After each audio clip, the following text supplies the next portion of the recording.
Hinamon ng Malacanang si Vice President Sara Duterte na patunayang wala siyang nagawang impeachable offense. Kasunod yan ang pahayag ng bise na itigil na raw ang anyay pamumulitika.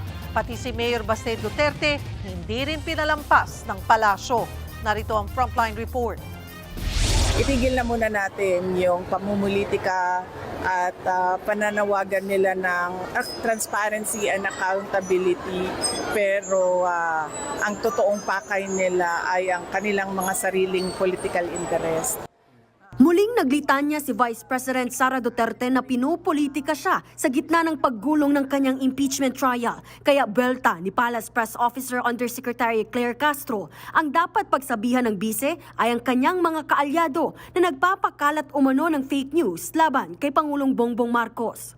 Dagdag pa ni Castro, obligasyon ng bise na sagutin ang mga paratang laban sa kanya. Wala raw namumulitika. Aniyan, nakasaad sa konstitusyon ang impeachment trial.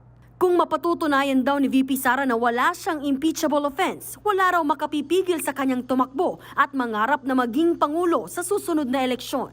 Pero sa ngayon, dapat daw igalang at huwag politikahin ang proseso. Kapag kasi na-convict ang bise sa impeachment trial, hindi na siya pwedeng humawak ng anumang posisyon sa gobyerno. Hindi rin pinalampas ng palasyo ang pahayag ng kapatid ng bise na si Davao City Mayor Baste Duterte na pinaparusahan ang di sumunod sa Administrasyong Marcos. Sila yung nasa kapangyarihan. Kung sino yung di sumunod sa kanila o ayaw sumunod sa kanila, paparusahan talaga nila yan. Kaya sagot ni Castro, ang pagsuntok sa sheriff na gumaganap lang sa tungkulin ang tunay na abuso sa kapangyarihan. Matatanda ang nanuntok ng sheriff si VP Sara sa isang demolition noong 2011 habang mayor pa siya ng Davao City. Samantala, bumelta rin sa bise si House Prosecutor Joel Chua. Sabi ni Chua, sagutin muna ni VP Sara ang mga aligasyon bago kumana ng namumulitika lang. Matagal na rin pong nag-aantay ang ating mga kababayan sa sagutin niya ang issue kung sino si Mary Grace Piatos. At matagal na rin po nag-aantay ang ating mga kababayan sa sagot niya kung saan po nakuha yung transaksyon na nagkakahalaga ng 6.7 billion na inilabas po ng AMLAC. Yan po muna ang sagutin niya bago po siya magsabi na kami ay namumulitika lamang.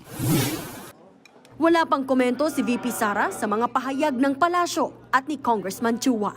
Nagbabalita mula sa Frontline, Marian Enriquez, News 5. Mga kapatid, Cheryl Cosing po. Maging maalam at may pakialam sa mga napapanahong issue at headlines. Mag-follow at mag-subscribe na sa social media pages ng News 5.